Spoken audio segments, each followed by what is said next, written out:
All right, Adam Marburger. I said that correctly, didn't I? Yes. I always question myself. Do you ever do that when you meet somebody and you say their name? Absolutely. But I just own it now. And I found like since I've changed the way I think about it, I used to always tell myself I'm bad at names. I quit saying that. Like I'm always telling myself like I'm getting better at learning names.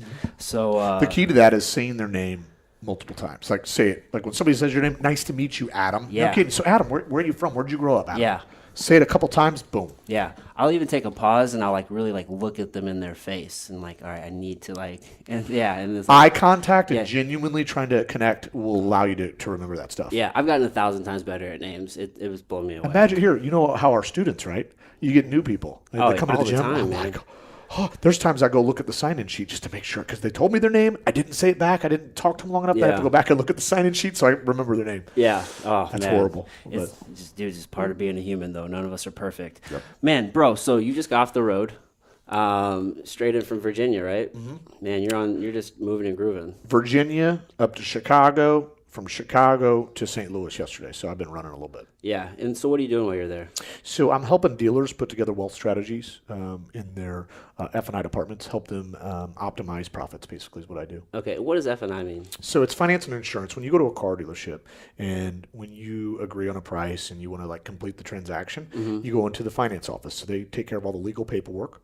They arrange the financing, if any, and they offer products and services that you may or may not need depending on your situation. Yeah. So my company, we actually insure those products. We place those products in the dealerships, and then they sell them. Oh. And that's where the dealer makes more revenue in that department than any department in the store. Yeah. Because in that insurance business, they and I don't want to get too deep into what reinsurance is, but they actually take the risk from the warranty provider, and they set up an offshore account either in Bermuda, Turks and Caicos, Oh yeah. and the wealth is sent over there. And it's taxed at a 15% capital gains rate opposed to an income tax. So that's where dealers they park their money offshore. Oh really? Yeah. And so we set those funds up. We help form those companies, and then we manage those. Oh, Yeah. okay. That's an interesting business model. Yeah, man. And you're super passionate about it. Love it. I've done it my whole life. Yeah, man. What got you into the auto industry? Accident. I was on spring break at Panama City Beach. I was 18 years old. I was working in a restaurant, Yeah. and I came back in town. And the owner, a good friend of mine, his name's Gordon, he said, "Hey, we're closing the restaurant. You don't have a job." I said, "What do you mean you're closing the restaurant?" He's like, "Yeah, you're coming with me.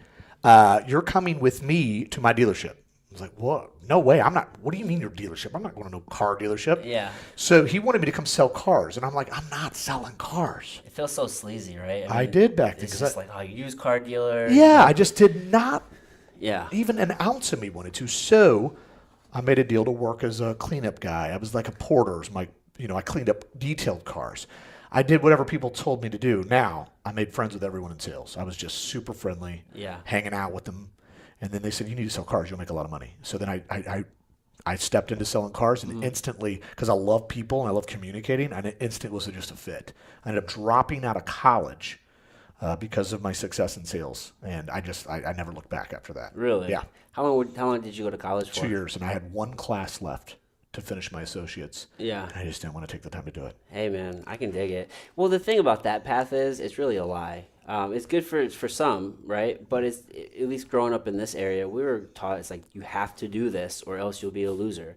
Like, did you face Agreed. those? Yeah, I mean those here. comments or anything? Like, Adam, what are you doing, bro? Yeah, and here, I posted something about this morning that an education will definitely get you a job. Yeah. But work ethic will make you wealthy. And I'm going to teach my kids, and I'm going to actually, encourage my kids to go to college. I think it's great education. I think you pick up stuff, but it's not going to make sure you're successful in business. 100%. Getting a college degree is not going to put you on the top, right? So I do, going back to what you said, is it being a lie? Yeah, I kind of feel it was. I think that the status quo of working, getting a good job, you're going to have a White House with a white picket fence, everything's going to be good. That's bullshit. That is total bullshit. Right. I mean, well, the facts of the matter is, you only have like a 50% chance of actually working in the field that you got your degree in. So it's like, I mean, 50-50 odds with your degree. I mean, you could go out and build your own, your own business or your own, like, whatever it is that you want, you can go build it. You know what I Yes, mean? absolutely. Absolutely agree with that. Yeah. I saw something the other day. It said they'll allow an 18-year-old to enter into like $200,000 worth of student loan debt, but they won't give them a $20,000 business loan. Yes. And I thought that was super interesting. Yeah, and I've got friends that have hundreds of thousands of dollars in student loan debt, and that's a tough deal. Getting your degree, Yeah. going out on your own, and you got a couple $100,000 to pay back. Yeah. And maybe you make 70 grand with your degree at that point. Yeah. How long is that going to take? Who knows? And then you want to buy a house and pay that off? Yeah. It's tough. Yeah, yeah. But sales, dude, I mean, that's really where it's at. It's one of the industries, if not the industry, that creates the most wealth for people. Absolutely. I think of sales and then real estate, which, I mean, there's obviously a sales component there, too. Absolutely. Yeah. Real estate is the financial engine that pulls my train. Real estate is my foundation. Car business is my passion and love, but real estate is what's allowed me to have flexibility with my life. I walked away from my job because of real estate, but sales in general, there's nothing more incredible because you get what you put in. The sky's the limit, and you can literally go out and grow some real wealth in the sales industry. Yeah, 100%. So, okay, so walk me through your timeline a little bit. You started selling cars. Yes. How long were you in the sales industry before you actually made a transition to real estate? Sold cars for a couple of years, 1999 to 2001-ish. Okay. I always knew in sales that I wanted to be a business manager, finance manager at the store because those guys wore suits every day. They had nice watches, and they were doing well financially, and I just kind of looked up to them. So I knew then that's what I wanted to do. Okay. And I pushed and pushed until I got an opportunity. I got an opportunity at 21. I kind of blew it. Back then, I used to party and I used to act like an idiot. And I went out on a Friday night. And I stayed out a little too late with one of my roommates. Yeah. And I was going to get promoted that Saturday to finance. And I came in, and my sales manager was mad because I was a few minutes late. He could tell I wasn't feeling good, and he just didn't give me that promotion, which I'm glad that happened. I mean, that's what it deserved to be, right? Yeah, you didn't show up. It didn't show up. I wasn't ready. But a couple months later, he said, all right, it's time. So he put me in. I was 22 years old. I got put in that office and instantly fell in love. Yeah. Yeah. How'd that feel? I mean, you're 22 years old, like you're a leader now in your space. Yeah. Yeah. Did it feel weird having, because there's definitely some people that are underneath you now that are, you're way younger than. Yeah. Probably maybe in a little I bit was. less Yeah. I was experience a then. very, very, very young manager. Yeah. And I had, my sales staff was older than me. And to be honest, looking back, I laugh. I was cocky. Yeah. I was immature. I was selfish. Those things now have changed, but that's what it was then. Yeah. Nobody could tell me anything. Making too much money. Yeah. Doing whatever I wanted to do. Living a life that I wouldn't recommend people live. And so, balling. but I learned Yeah. from all that. Now I'm a completely different manager than I was then. I'm a leader. I'm not a manager. Yeah. Back then, though, I was just all about myself. Yeah. But opportunity early, and I definitely took advantage of that. Yeah. So you just made a very important statement, right? You're a leader, not a manager. Why don't you tell the difference between? Well, here's the difference. Like here, the guy that finishes the race first, the guy that finishes and crosses the race, the finish line first, is that guy a winner or not? Or is the guy the winner that grabs a group of people and they finish together? So I learned that, that we are definitely better together. So learning how to intimately connect with your team and grow together, that's what it's all about. When you get somebody that does not want to disappoint you, that's when you're peaking into leadership. When you're really peaking into leadership, when you get people that just don't want to let you down. Yeah. That's where it starts. Right. Yeah, man, and that's important, right? I mean, what's that saying? If you want to go fast, go alone, but if you want to go far, go together. Exactly. It really does take a team to build success. That's really one of the things that I've really focused on is just building that community and that network and just putting together a team for success, man. What were some of those early lessons for you? Some of the early lessons, well, as far as financially speaking, I didn't respect and honor money, so I used to spend lavishly. I didn't do some of the appropriate things in my early 20s that I should have done. Yeah. So looking back, now that I got into, we'll talk real estate in a minute, but Yeah. I should have been putting more money in real estate earlier. Okay. But I was blowing it, having fun. So looking back, here in my early 20s, and everybody can say, "Oh, you're just a kid." But still, I wish I would have changed a few things and done a few things differently before 25. Yeah. But then, 100%. but then after that, I started really getting involved in real estate. Okay, so yeah, what was that transition like for you into real estate? So one of my mentors, who's my best friend, his name's Ali Kitchell. He was my sales manager at the Nissan store that I worked at. Okay. And he kept telling me, here, I can show you how to retire just in real estate. And I just kind of started, he trained me, and I started buying one house. I started buying another house. And I just kept buying and buying these properties right, putting them back out on the marketplace, renting them, making a couple $100. That tenant paying off that house in 10 years. So Ali literally pushed me into the real estate market, and I didn't look back. Okay. So, you started with your first house. What makes it the right house? So I fell in love. My sweet spot is brick ranches in Godfrey. There was a period of time where I didn't have a ton of competition. Now everybody wants to flip a house. Like people watch HGTV. Like everybody wants to flip a house. Everybody's a pro because of that. Oh, it's brutal. So I have competition, a lot of competition now. But back then, I didn't have as much competition. So any foreclosure that would pop up that I saw, it was a brick ranch in Godfrey. Yeah. I bought it. Okay. I wanted it. So I just kept buying these brick ranches with basements. Yeah. And I'd buy them, 30, 40 grand. Oh, wow. Put 20 grand in them, rent them out for, $800-900 a month. And I did the right thing by structuring 10 and 12-year loans, some 15. A lot of people, they buy houses like, oh, let me make as much as I can. We'll stretch the loan out to 30 years, have a smaller payment, we'll make more money. But I was thinking big picture payday, not paycheck. So I said, all right, how do I get all these pieces of real estate, pay them down quickly? Yeah. And that's what Ollie pushed me to do, and so that's what we did. Yeah, I mean, in my mind, it makes sense to get that gone as soon as possible, like that loan, because then it becomes all profit. Absolutely. The magic is having a couple dozen properties, bring it in and average at $800 a month, and they're paid for. I mean, you don't leave your house. You can make a couple $100,000 a year without leaving your house. Yeah. Yeah, my girlfriend and I, we've been getting into real estate. We just bought our first property. Good job. And, the plan was we were looking at places closer in the city. We're going to Airbnb it. I feel like that's just a very interesting model. What do you think of that? I like Airbnb. My wife and I use that service. I think it's fantastic. Yeah. It's not my sweet spot here. If I had a property, we're looking, like at Newport Beach, we're just in Newport, which I'm not buying a house there. But we stayed in Airbnb, like on the Balboa Peninsula, those a ton of those are Airbnb. Yeah. Like if I was somewhere on the coast in a highly tourist town or something like that, I would definitely do an Airbnb. You'd be surprised. We have a lot of tourism here in St. Louis. Yeah. Yeah, man. Also, I really want to we ended up buying a house like actually out here. We found a really good like short sale deal. Nice. But like multi-units. Do you have any multi-units? Oh yeah, that's the magic. The magic is in the multi-units. Yeah. The best deal that Ollie and I have together is we have a building in Warden. It's a brick building. The local newspapers in there. One of our tenants. We have a hair salon. One of our tenants. Somebody else. This sounds crazy. I just don't go there very often. There's another tenant, but then we've got 8 apartments above that. Yeah. We bought it real cheap, and it cash flows like a machine. And it's even got a coin laundry system, a couple $100 in just quarters every month. And it's the best piece of real estate. It's the best performing piece of real estate that we have, and it's awesome. Multifamily, where is that? Definitely. Yeah, 100%, dude. So brick seems to be your wheelhouse. Why brick? I've got here. That building just so happens to be brick, but my sweet spot used to be just brick ranches. I mean, I grew up living in a brick ranch. Those were available, and that's just what I bought. I think my first 8 properties were all brick ranches. But now I'm definitely here. I'll buy anything. I'll buy any piece of real estate as long as A, I have the capital, B, it makes sense, and it cash flows. Yeah. What do you think of wholesaling in real estate?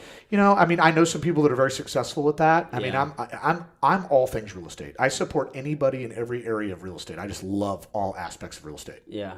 That it seems almost like a very like short-sighted type of business model. Is that you think that's one of those like, quick hustle type? Yeah, I think it's a quick hustle type thing, and I've got a buddy in the city that kind of does that. He turns me on to some things. I've got some deals through him. Yeah, he's just trying to make a quick buck and move it quick. I mean, I get that. Right. Yeah, Grant Cardone totally changed the way that I look at real estate. He said you should rent where you live and just like own and like rent. I don't know. I can't remember exactly. He wants you to rent where you live and buy everything else because Grant Cardone. Grant.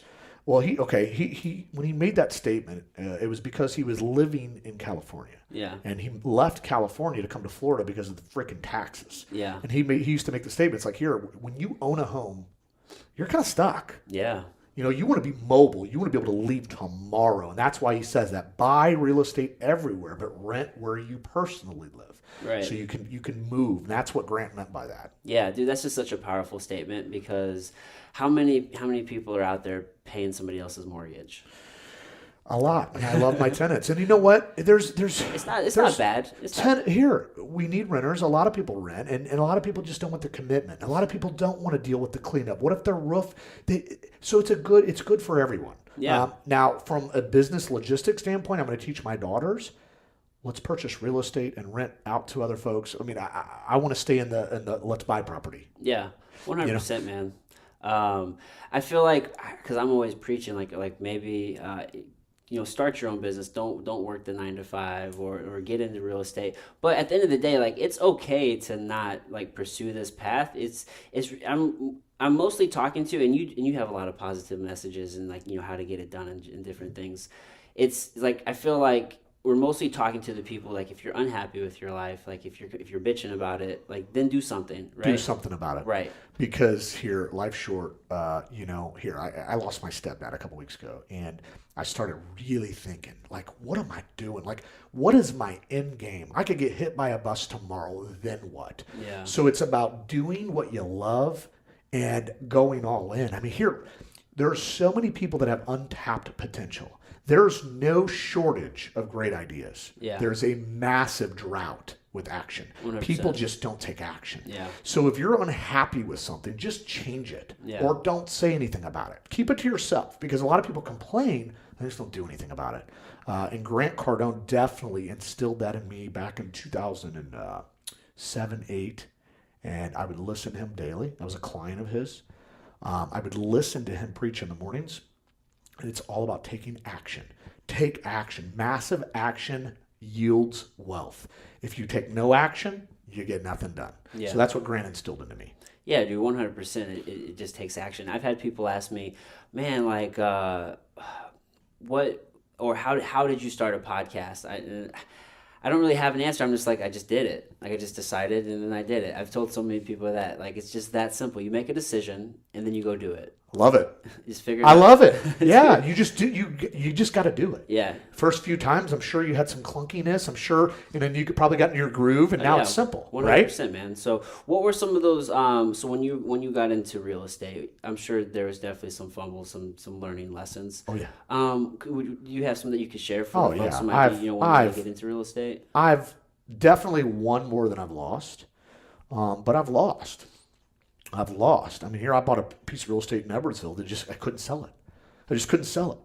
And it was a property that we had to just keep reducing the price. We ended up losing like 19 grand on that, which that was a lesson.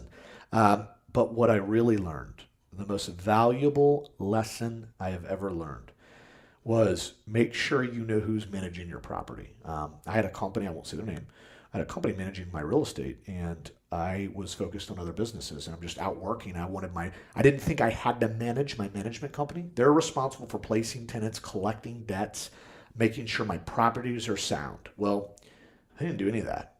I mean, I literally, when it just started to domino effect, problem here, problem there, I lost in the tune of $80,000 in, what year are we in, 2019? I lost $80,000 in 2018. So just last year. Yeah. It stung. But what Ali and I did was we made a decision. We fired them immediately, got rid of them. We were going to take these guys to court and try to handle some of that. We just said, heck with it. It just wasn't even worth our time. We took our property back, and then we went through and we had a lot of tenants that shouldn't have been living in our properties. They were placing tenants that had 3 and 4 repossessions and should have drug charges, which are that all these. I had criminals living in some of my property, and I just didn't know. Yeah. And just some massive damage. So I learned you gotta stay on top of it. You need to check in with your management company. You need at least, so we're our property manager now. So now we hired our own team. We've got our own construction crew. We've got our own property managers and leasing agents, and we handle our own. That's the move, right? Just go completely vertical. Absolutely. Yeah. Absolutely, because we were paying them 10% off the top. Let's just pay ourselves 10%, and let's get it done right. 100%. So now we've got reins back on our property. So that was one of the biggest lessons that I learned. I got crushed. Everybody wants to talk about, oh my gosh, you made money on this deal. Now I just did a deal. I made 50 grand on it. It was a nice commission. But losing 80 grand taught me a lot more than that making that 50 grand ever will. That losing $80,000 stung. Dude, that shit hurts. It hurts. Yeah. It hurts. Yeah, I mean that's one of those things. Like even it's less, even with probably in like 10 years, you'll still think about that 80 grand, and you'll just be like, "Fuck, dude." I learned a ton from that. And here, I'm not Grant Cardone. I want to be Grant Cardone, right? I'm trying to be like Grant Cardone when 100%. It comes to building wealth, but I'm not there. And so I'm far from there. But so 80 G's, that was a big chunk of money, and it hurt. And then on top of that, my software company got hijacked by a partner that went rogue, and it's a $60,000 loss. So I took an $80,000 hickey in real estate, and then about a $60,000 hickey in my software company, which 2018 was a year of growth, internal personal growth. Yeah. Dude, those are lessons for sure. It's just all about how you respond, right? Because you have some people who, what you said, 60 and 80, right? So that's $140,000, right? So you took that lesson and you'll have that for the rest of your life. Some people will spend that on college and still have nothing from it. True. That's a good way to spend that. Yeah. That's absolutely true. Yeah, man. You just invested in your education. I have become a much better business person after those two deals. I see the good in everyone because I just love people and I want to give everybody a chance. But now, what's in the best interest for my family's empire? Like before I do a deal with somebody now, I got to know who you are, where you are. I freaking scrub people. If I'm going to do a deal with somebody, I got to know you. I'm not going to business. I'm going to be so protective for the rest of my life because of those two scenarios that just happened to me. Well, dude, I mean, the people that you have in your environment, in your circle matter, right? The people you do business with matter. So you're just auditing your circle, right? You don't want to do business with somebody who's not on the same wavelength as you. Absolutely. You're only as strong as your vibe, right? Yeah, dude. Yeah. Making sure that you're consistently auditing who you're doing life with. And I do that on a consistent basis. I don't bring a lot of people real close to me anymore. I mean, we talked about earlier being busy with jiu-jitsu and all these things that we have going on. It's very, very difficult to juggle those, and then to allow somebody else to get close to you and take away time from your family, that's difficult. Yeah. Right? So I'm really protective on my inner circle. I mean, it's just I've got a tribe of people that get it done, and we grow together and we work together, but I'm just very protective. Yeah, dude, 100%. I've definitely had to take an audit and just spend a whole lot less time with people. You know what I mean? Yeah, like you said, love them from afar, man. Yeah, I was gonna say you can still love them, 100%. Just love them from a distance. I mean, you don't. Yeah, I mean. Yeah, sometimes life just takes you different directions, and that's okay. I feel like people, out of some sort of sense of obligation, they'll still manage a bad relationship. True. And man, it's just it's not fair to you to maintain that relationship. Absolutely. Yes. Yeah, and like you just said, some people do feel obligated. You feel an obligation. You've been friends with somebody for 15 years. Yeah. Let's continue to be friends with that person. And I'll tell you, I have a couple friends that I just love to death. Yeah. But we're not rowing in the same direction. No, we want different things. Yeah, that's okay. I'm trying to grow. Yeah. Do it at a rapid rate. Yeah. You do it. And it's really, and I try to be around people that make me uncomfortable. Like, I feel like I really have to step my game up. So whenever I was in LA, I got to spend quite a bit of time with the John Blow Superfoods guys. And man, they're just grinding and grinding and grinding. It just felt so good to be in that environment. It just made me want to work. Yeah. And I realized, I'm like, man, you got to cut out the time stealers. You can't. I look at everything as like a time commitment. Like, I don't even want to watch fucking TV shows on Netflix or anything, because I'm like, you can see what the time commitment is now. It's Absolutely. It's like this is 10 episodes, an hour an episode. That's 10 hours of your life. Like, I don't want to do that. And then if there's multiple seasons, who has that sort of commitment? I'm like, I could take that same amount of time and just cut the time stealer out and just put it into work. You can read. Yeah. Go for a run. Just something productive that's going to add value, as opposed to these things that are just going to, take away. Agree with that. My wife and I ditched cable about a year ago. I never really watched it. I mean, we got 3 daughters, so it kind of comes in handy. Our kids watch some stuff. So we just have a Fire Stick now. There'll be a little. My wife and I, there's 2 shows that I just absolutely love. There's one. It's this guy who has a podcast called God Friended Me. Okay. Incredible show. But point being, and then we watch Ozark. That show's just awesome. Yeah, it's a great show. And it's nice to be able to reward yourself with a show when you've worked hard and you set out time. And I structure my days. Like, I know what I'm doing every hour. Yeah. You structure your day, and then when you want to reward yourself on the weekend with a little show or something like that, that's when it's good. Yeah. That's when you deserve it. You earn it. You earn it. There you go. Yeah. Yeah. 100%, man, because it's so easy just to mindlessly be in this habit of where you just sit down on your couch every night and just watch multiple hours of TV. My mom and dad, I love them. They're everything to me. That's all they do. Yeah. So my dad lives in front of the television, and he spends a lot of time watching TV. And my mom, same thing. Her downtime, she loves to watch TV. Yeah. I just cannot watch TV. I don't want it on. Dude, yeah, I don't want the distraction. I'd rather be, and it almost, maybe to some people it sounds like a distraction, but I'd rather be on my computer working, you know Absolutely. what I mean? It's like I'm actually doing something there. And the things too, these darn cell phones, they can be distracting. I mean, it's almost, with Facebook and your Instagram and your emails and all this stuff, you can run your business off your phone. Yeah. And I use Facebook. Facebook is not leisure. Facebook is strictly business. That's the thing, man. Yeah. And the connections I have are real. Like, I meet a lot of really cool people, authentic relationships I have online, just incredible relationships. But it's work.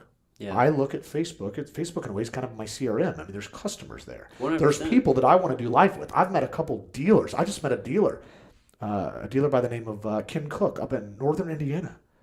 So, me and him start chatting earlier in the year, and we went up. I hung out with him, and he said, "Bring your gi." And I look at his profile. The guy's a blue belt. The guy dealer does jujitsu. So I roll up and had a really cool meeting with him, and we went to his gym and trained. That's freaking awesome. Yeah, dude. That's a guy I want to do business with forever. That's a guy I respect. And it's just kind of 100%. cool. We shared the mats together. Yeah, and it happened through social media. It happened through social media. Yeah. Dude, I've met so many cool people through Instagram. Just like I'll be traveling to a city. I'm like, hey, man, you want to do a podcast? I'll reach out. We'll connect. And it all happened through Instagram or Facebook or something. Yeah, so it's just how you actually use the tool. Absolutely. Because it can be an absolute waste of your time. It can yeah. be distraction, getting caught up into checking everything. And in my industry, I support, there's a couple of elite business people that I support, one of which is, her name's Lisa Copeland. Lisa is a boss. I mean, she's a high-level speaker. She has been in automotive. She's done a car dealership. She's just an elite professional. And she has a show every morning. Yeah. And she's at 6:45, fierce. And I make sure I want to be on that show. Every morning I get into that show. And then there's a Rise and Grind show, Glenn Lundy. And I'll definitely introduce you to that guy. He's a stud. You'd love following this guy. But he has a really cool show. But when you find all these people that have all these shows, now you're stuck. Not really stuck, but now you're committing sometimes 2 hours on all these shows online. It's very difficult to juggle all this stuff. Yeah. I mean, you can quickly get sucked in and spend a couple hours a day on Facebook if you don't watch what you're doing. Yeah, 100%, man. I used to listen to, I read and I listen to books through Audible, and I still listen to podcasts, but since I started podcasting more, like I have less time to actually listen to those things. So it's like, man, you just really have to like pick and choose where you can like allocate your time. Agreed. And I try to chunk things. So I'm not as good at it as I should be, but like, I'll do like just these 2 hours are dedicated to like working the social this morning, and then like get on to other things. Smartest thing you can do, batching your work. Tim Ferriss, 4-Hour Work Week. If you haven't read it, you should read it. Everybody should read that book. Excellent That book is about automation, liberation. How do you get it done? And batching is unequivocally the most important thing you can do as a business person to get production. If you don't batch, it's very difficult to get things done. So like you said, I'm going to spend 2 hours and I'm going to knock out Soul Show.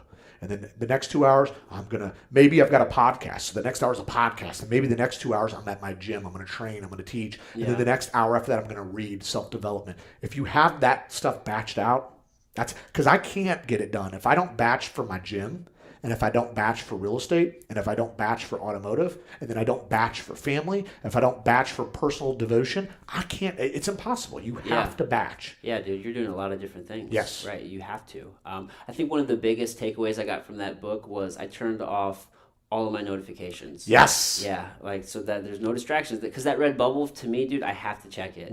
I'm ADD. My ADD flares up constantly. I've taken them off to those stupid notifications. Yeah. It's brutal. Then you find yourself being a slave to your phone. 100%. When I wake up in the morning, rule number one, you don't look at your phone. You don't look at notifications. That time is yours. Like Yeah. you are not serving somebody else that first half hour. You're serving yourself. Yeah. That time's sacred. And if people get caught up, and because I was one of them, you get caught up and turning your phone on, plugging right into email, plugging right into Facebook, looking at notifications, answering comments, and getting back to people. Yeah. Instant messenger. I mean, Yeah. it can freaking drive you crazy. Now you wake up and you're serving other people immediately. You need to serve yourself first. That's the most important piece, and that's what I've learned. You know? Yeah, dude. And I noticed. I feel like I mentally feel different whenever I jump right onto like the phone, as opposed to if like I take time and maybe I get some movement in, I get my water, and I actually take that time for self care. I read. I feel mentally different. You know what I mean? I feel so much better whenever I don't jump right into the screen time. Amen to that. Yeah, I mean, if you can get up, I love to get up and get my water. I get my water first thing. 12 ounces, just real quick. Yeah, walk me through your whole Yeah, morning. a little water, and then you get your coffee going, right? Get your coffee ready to go. And then I go downstairs to my office because I hear. So we have a new. She's 8 months old now. My rhythm was on point. Then baby came. Yeah. So the things got a little choppy, but I'm getting back into my groove. She's starting to sleep at night. Yeah, and there's a little more travel now, so it's a little harder. But wake up, get that water, get that coffee ready, go downstairs. Stretch a little bit. I do a little devotion every morning. I do my devotion, and then I meditate. I meditate for 10 minutes, 15 minutes. I'd love to do it more, but my ADD flares up. It's hard. Yeah. Meditation's hard. Oh yeah. But it is. reading the 4 Hour Work Week, Tim Ferriss. I love you. Maybe Tim Ferriss listens to your stuff. You never know, Adam. You never know, Tim, man. thank you. So I'm gonna see if I can get him when I'm in Austin. yeah. So with that, you meditate, and then after that, it's on. I mean, it is on. I mean, you're ready to crush the morning. Mm-hmm. If you can consistently get up, and I love getting up at 5. 5 is my number. I mean, 4:30, maybe. 4:30 is tough. Yeah. 5's just that number. I like time. to get up at 5 What o'clock. time you go to bed? 10 to 11, 10:30. If I see it 10:30, I'm kind of like, all right, let's get to bed. But Yeah. in bed before 11. Okay. So you usually get about 6 hours of sleep. Yeah, I try to get 6 to 7. That's my number. Okay. And I don't need 8. I don't need 9. Yeah. 6 minimum. Yeah. Yeah, for sure. I mean, that's 4 sleep cycles at that point. Yeah. So you feel good off 6. feel good. I can handle it. Yeah. How do you drink your coffee? Black, bro. Yeah. Just Dunkin' Donuts original. There's no coffee ever. There's no coffee better than that. Yeah. So just my Keurig Dunkin' Donuts original. Nothing in it. That's your jam. Yeah.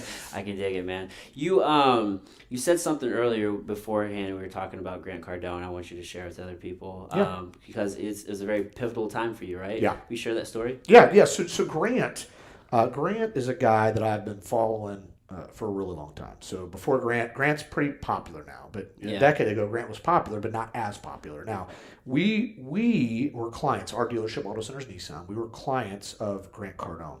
And so what we did, we used his software. This was a decade ago. This was a decade ago, and I would listen. So when I finally realized we're doing business with this guy, I just didn't really know who he was. Yeah. So I'd YouTube him every morning, and I would listen to him every morning. And he changed my life. I mean, he pushed me. Listen to him speak. We speak the same language. He didn't look back at his past. His dad didn't leave him a bunch of money. His dad basically left his family without a bunch of money, right? His dad died young, and so Grant had to come up on his own. He had to come up on his own and make it happen. And he made it happen by putting himself out there and working harder than everyone. His motto is 10x everything. That guy is a savage. Yeah. So I followed him, and then I noticed my life started changing. I started becoming more successful in my dealership. And then I started branding myself. Mm-hmm. See, I do a lot online. But I was doing a lot online a long time ago. Yeah. So I was doing a lot online. I was doing live videos right when you first could do live videos. I posted videos. I was always doing that stuff. And so now, because of those fundamentals that Grant taught me, now it's starting to kind of pay off. I ran into Grant at NADA. It's the largest automobile expo every single year. And I saw him in San Francisco. This was recent? Yeah. And so I just, I had to tell Grant this story about what happened in my life. And so I just, we're friendly. We kind of go back and forth a little on social. I sent I kind of tried to work for him, and I know his right-hand man, Jared Glant, and a bunch of people that work, Chris Martinez, people that work for Grant.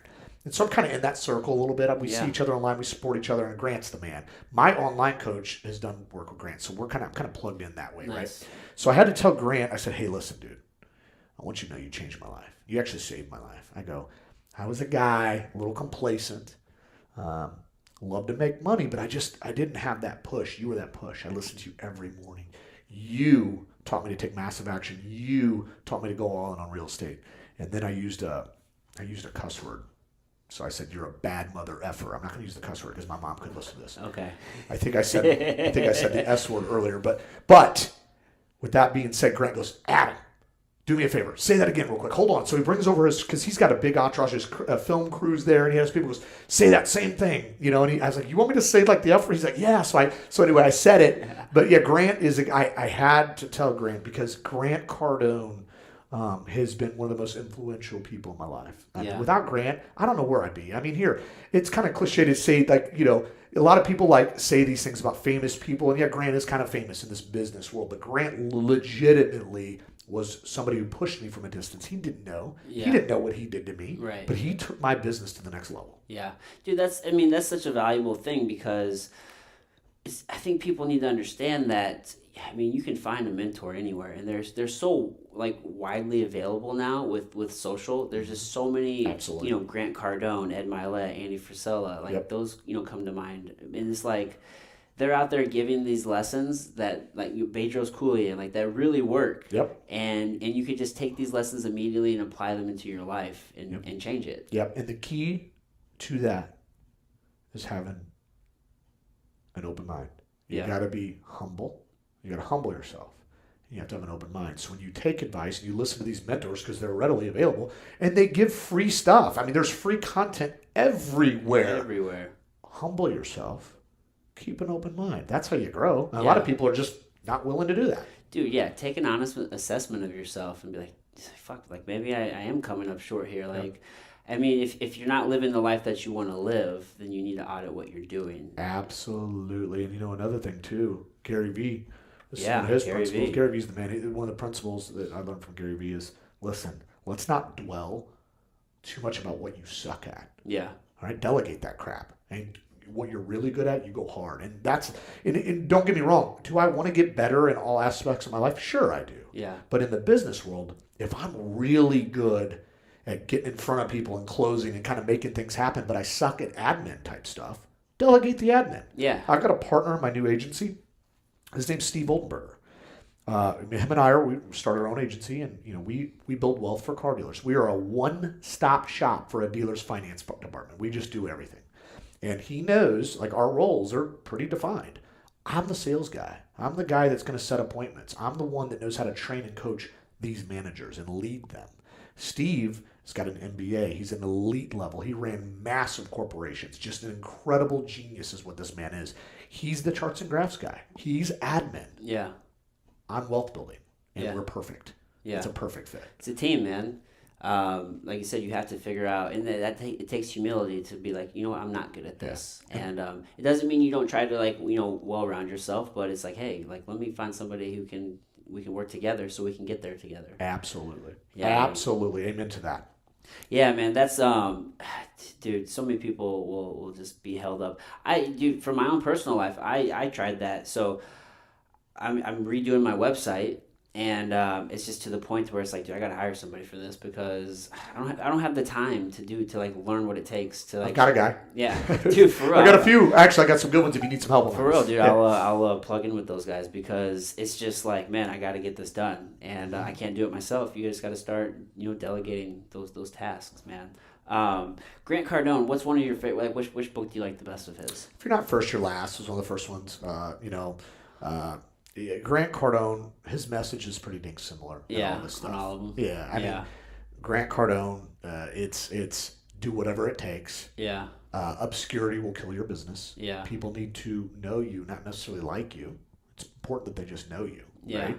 And then just the massive action piece. I mean, here it's Grant Cardone speaks a pretty similar message with all of his stuff. Right. It's get out there, quit feeling sorry for yourself. This world's not fair. Take from the world what's yours. If somebody gets in your way, gently move them out of your way. Yeah, do 100%. I mean, I loved his Sell or Be Sold book. And Yeah, that's a good book too. Yeah, we talked about it before, and I just want to share it just for the listeners, really, man, because the biggest takeaway for me was like you have an obligation to be like to sell, and it's not a bad thing; it's a good thing. Like if you truly provide the best product or service, then you're doing yourself and them a disservice by not selling your product or service. Absolutely. Like you're helping them. So like don't look at it any other way than that. You know what I mean? Yep. Sales is sales, and everywhere sales. It doesn't matter what you do. There's something being sold. I mean, you go to Walmart, right? Yeah. You go to wherever you go, groceries, Deerbergs. I mean, there's sales being made right then. Yeah. You need a pair of shoes. There's a sale being made. People need transportation. People need houses. It doesn't matter. Insurance. Everything is sellable. Yeah.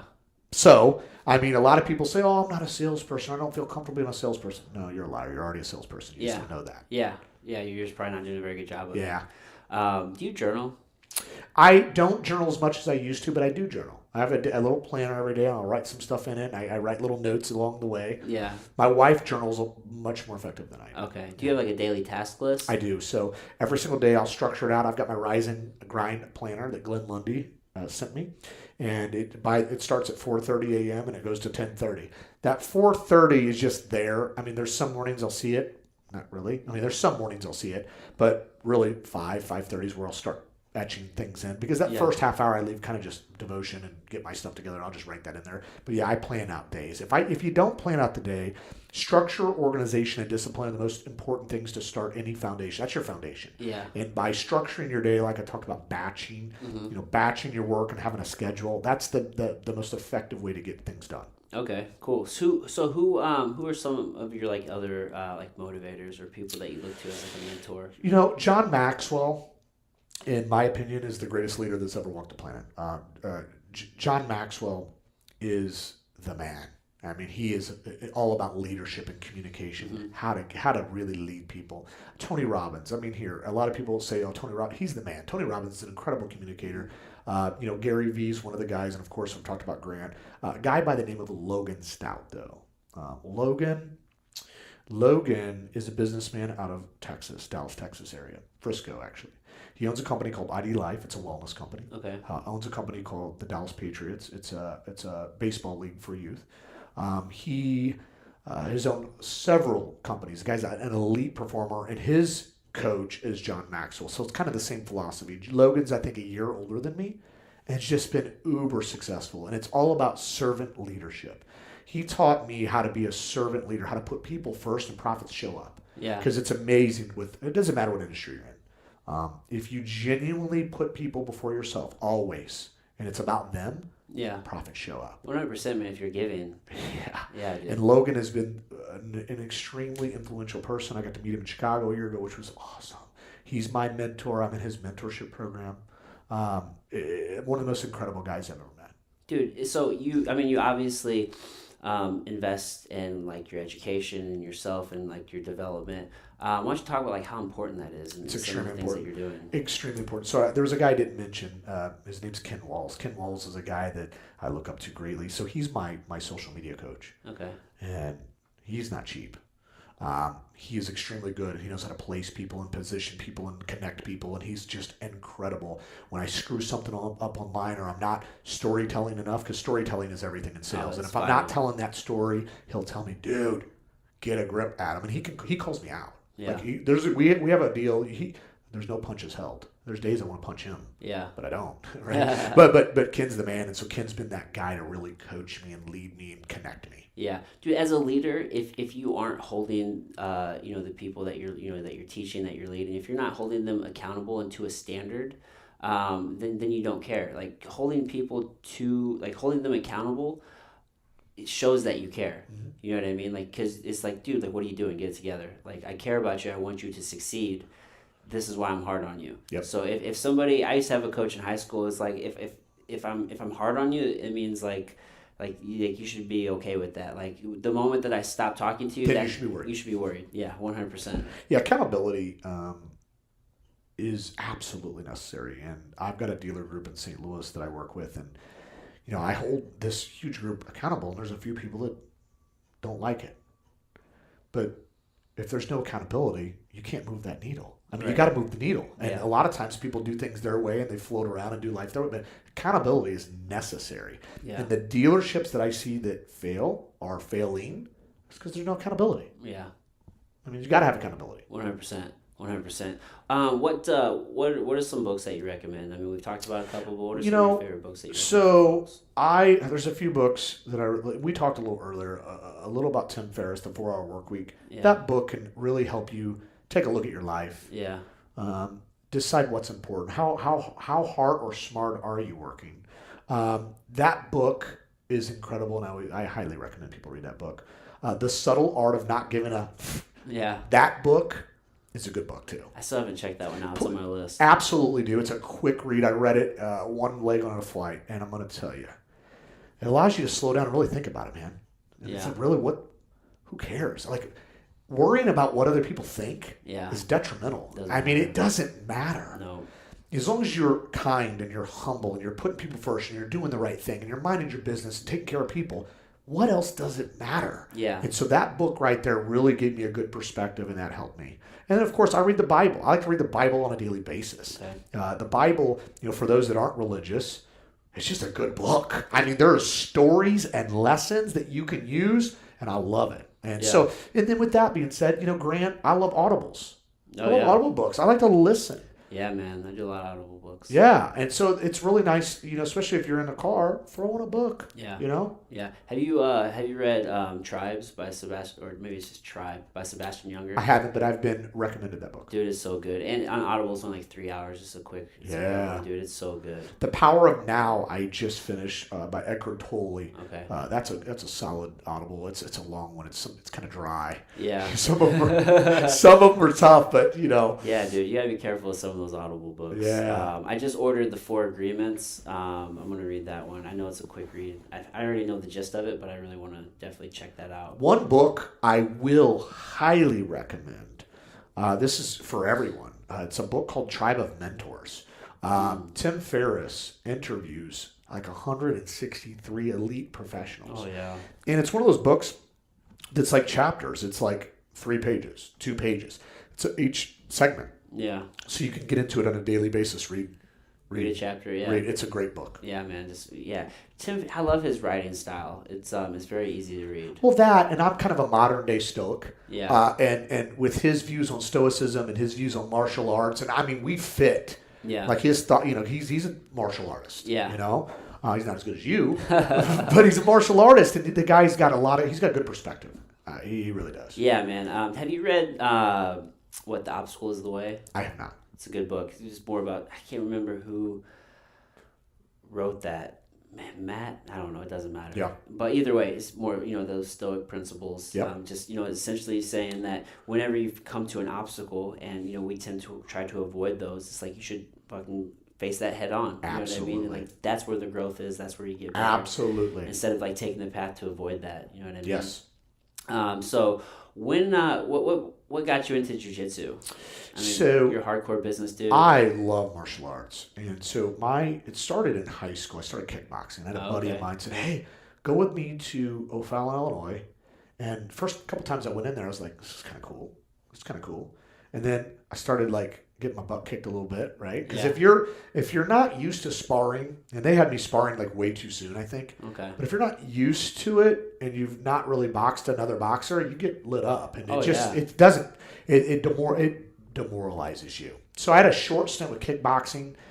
He quit going to this gym, so I quit going with him. I did it for like 6 months. I got out of it. And then when I was 21, there was an MMA gym that just went down the road from my dealership called Pro Gym. Mike Griffin went over there.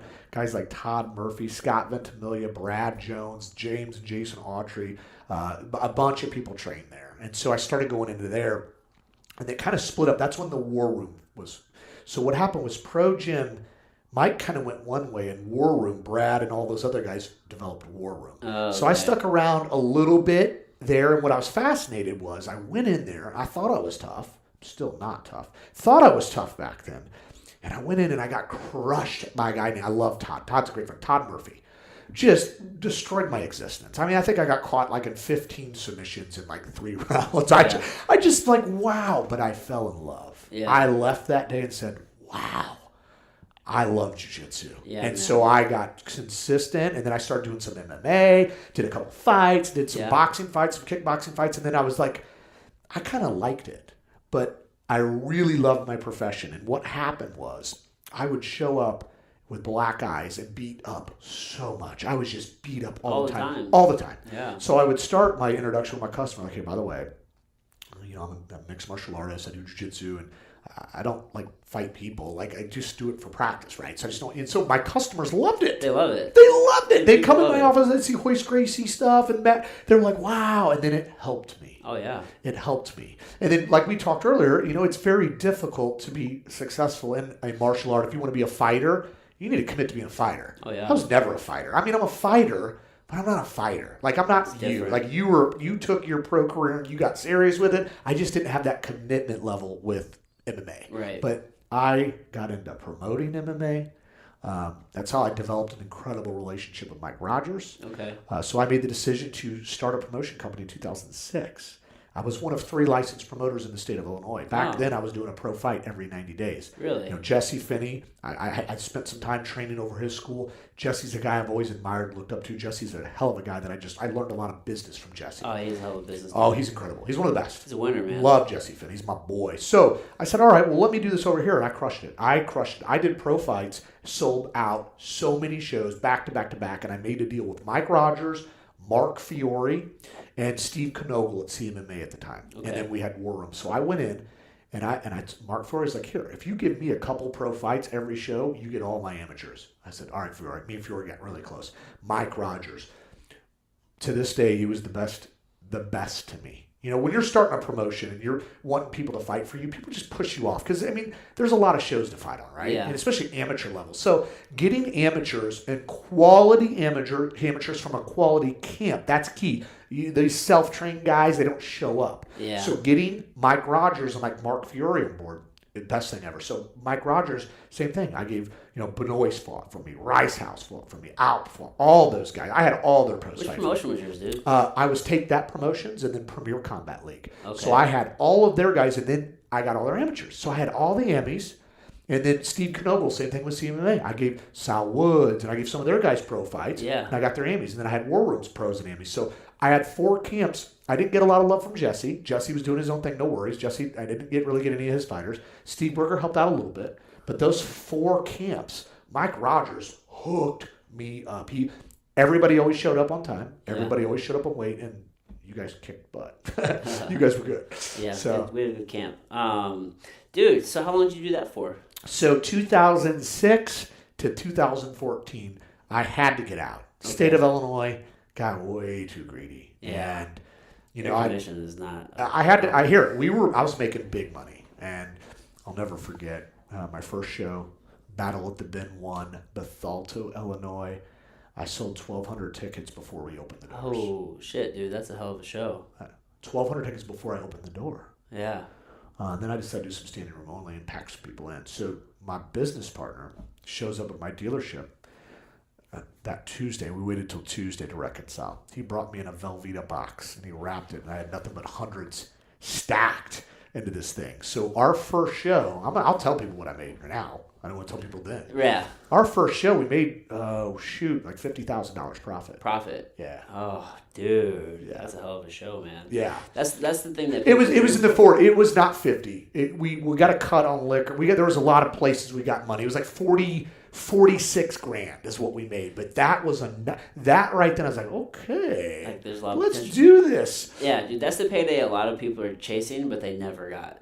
Yeah, and so the key is though, it would have never ever have happened if I didn't pay my pros. I was paying pros $1,000 back then.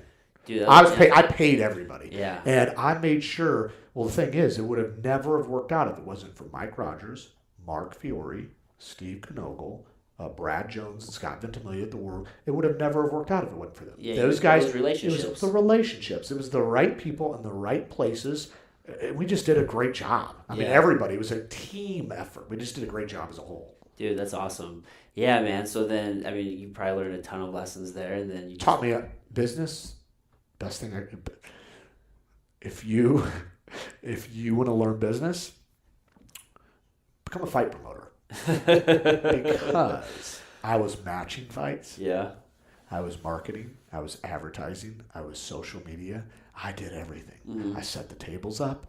I freaking hired. I mean, we did everything. Oh, yeah. And you learn business because if you don't get people to show up, you're not making any money. So getting people there is difficult. And then putting the fight card together, my God, you couldn't pay me ever to do that again. Dude, it's That was, I mean, pro fight, you bring me a pro. I'll do pros.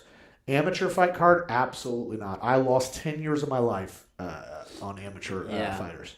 Dude, I've had guys just on cards that I fought on, like, show up to weigh-ins, talking shit, and then not show up to the fight.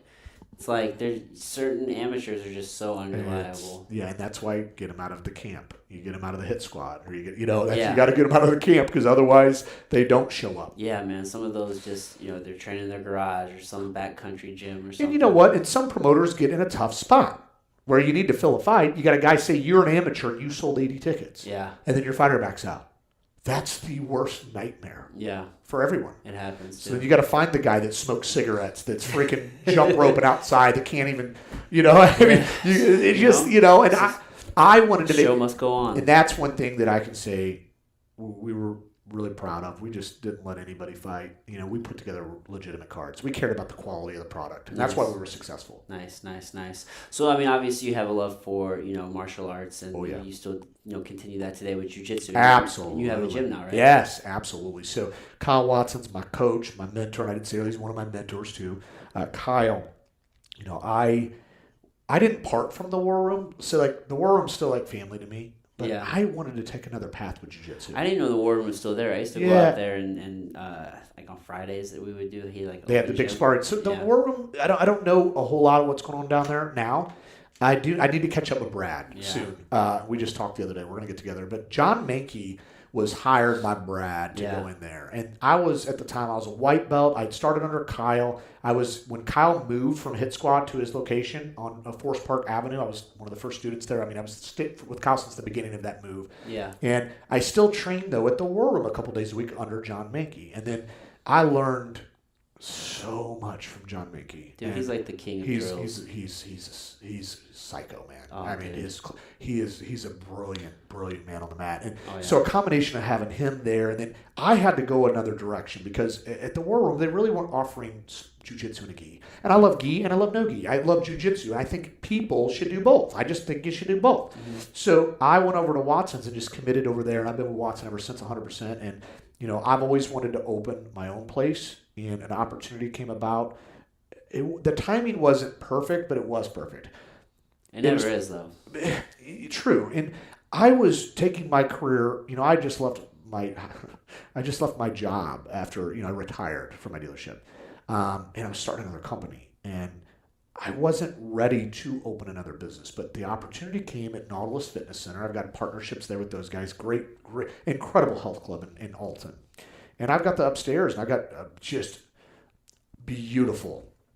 I Fuji matted the whole place, cleaned. I've got a beautiful gym. And my focus on this was, okay, I grew up in fight clubs. I grew up in gyms that were not cool. I mean, they weren't like families wouldn't show up. I mean, quite frankly, most people didn't want to show up to these gyms. They're fight clubs, man. You go to the war room, you just fought. Lots of sparring, lots of hardcore training, which you're used to. Oh, yeah. But it's not for everyone. Right. So how do my idea, and I'm looking at it from the business perspective, I wanted to eradicate any negative stigma of MMA or kickboxing or fight clubs. I want a super clean facility. I want my facility. I'm very my general manager Aaron understands my pet peeve is spotless. It's important. Gym's got to be clean. Yeah. And I just want a friendly atmosphere. Court Wall is my savior. He's a good guy. Court's my savior. Yeah. Court's my brother. So Court and I had an opportunity to do this deal at this gym. And so I called Brad, and Court was kind of teaching one day a week, and I didn't want to step on any toes. So I called Brad. I said, hey, Brad, I know Court talked about quitting. I think he already quit on you. He reached out to me. Can I sit? Do you mind if I sit with him and talk to him? I wanted the blessing first from Brad. I was not going to do it without that blessing. Brad said, sure, go ahead. Yeah. I sat down with Court. We're on the same page. Court is a brilliant martial artist, and he's brilliant with the youth program. He's built this youth program, and we have a freaking really cool academy. I mean, we're here there's nights we have 24 guys in jiu-jitsu. I mean, we're little.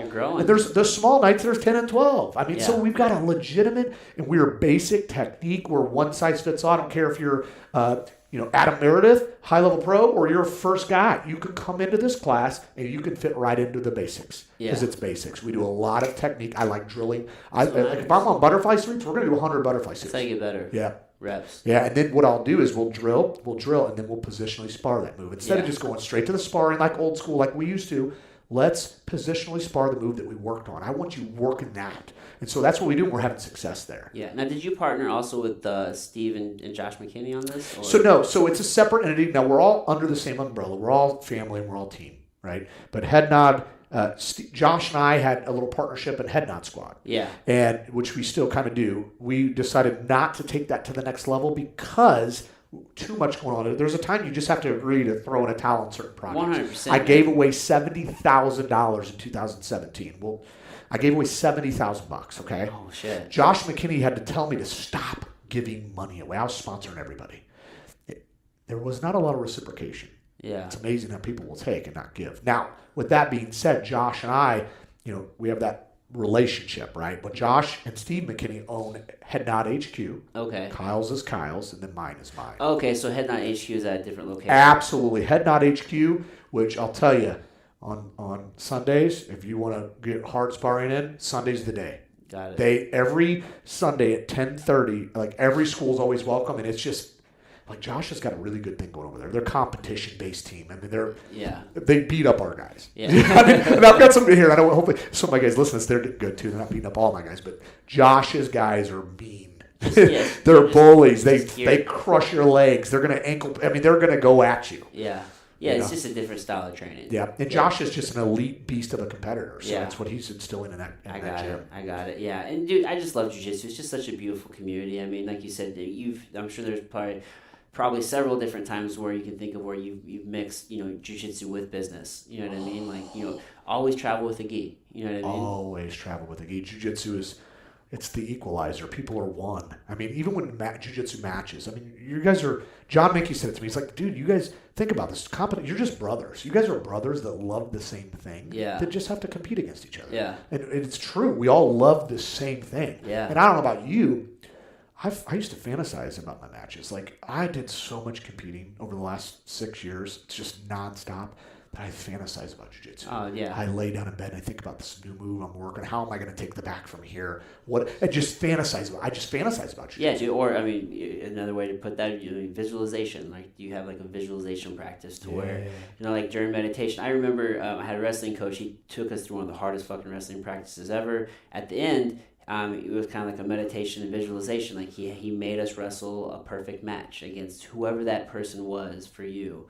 For me, at that time, it was Duran Wynn, like in first state. And I was like, all right, I'm going to wrestle. I'm going to go through every minute of this match and just wrestle in your mind, right? So visualization is a powerful tool, yes, I feel. Absolutely. Because the mind's stronger than the body. If you get in the mind.